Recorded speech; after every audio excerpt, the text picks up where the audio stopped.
आज मैं तुलसी का महत्व बताने जा रही हूँ। तुलसी का दर्शन, स्पर्श अथवा ध्यान, नाम कीर्तन, नमन, सत्वन, आरोपण, सेचन और नित्य पूजन किया जाए तो वह महान पुण्यप्रद होता है। जो प्रतिदिन तुलसी की उपयुक्त 9 प्रकार से भक्ति करते हैं वह कोटि सहस्त्र युगों तक अपने उस सुकृत्य का उत्तम फल भोगते हैं।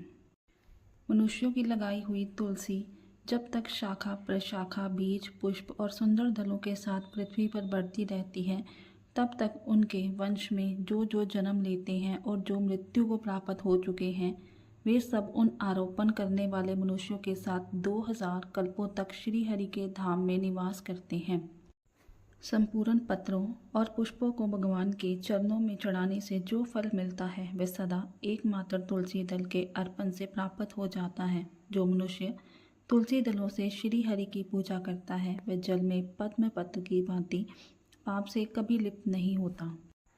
100 बार स्वर्ण तथा 400 भार रजत के दान का जो फल है वही तुलसी वन के पालन से मनुष्यों को प्राप्त हो जाता है। जिसके घर में तुलसी का वन या बागीचा होता है उसका वह घर तीर्थ रूप है। वहाँ यमराज के दूत कभी नहीं जाते। जो श्रेष्ठ मानव सर्व पापहारी, पुण्यजनक तथा मनोवांछित वस्तु देने वाले तुलसी वन का रोपण करते हैं वे कभी सूर्यपुत्र यम को नहीं देखते। जो रोपण, पालन, सेचन, दर्शन और स्पर्श करने से तुलसी मनुष्यों के मन, वाणी और शरीर द्वारा संचित समस्त पापों को दग्ध कर देती हैं। पुष्कर आदि तीर्थ, गंगा आदि नदियाँ तथा वासुदेव आदि देवता तुलसी दल में सदा निवास करते हैं। जो तुलसी की मंजरी सिर पर रखकर प्राण त्याग करता है वह सैकड़ों पापों से युक्त क्यों न हो, यमराज उसकी और कभी भी नहीं देख सकते। जो मनुष्य तुलसी काष्ठ का घिसा हुआ चंदन लगाता है उसके शरीर को यहाँ क्रियमान पाप भी नहीं छूता। जहाँ जहाँ तुलसी वन की छाया हो वहाँ वहाँ पितरों का श्राद्ध करना चाहिए। वहाँ दिया हुआ श्राद्ध संबंधी दान अक्षय होता है।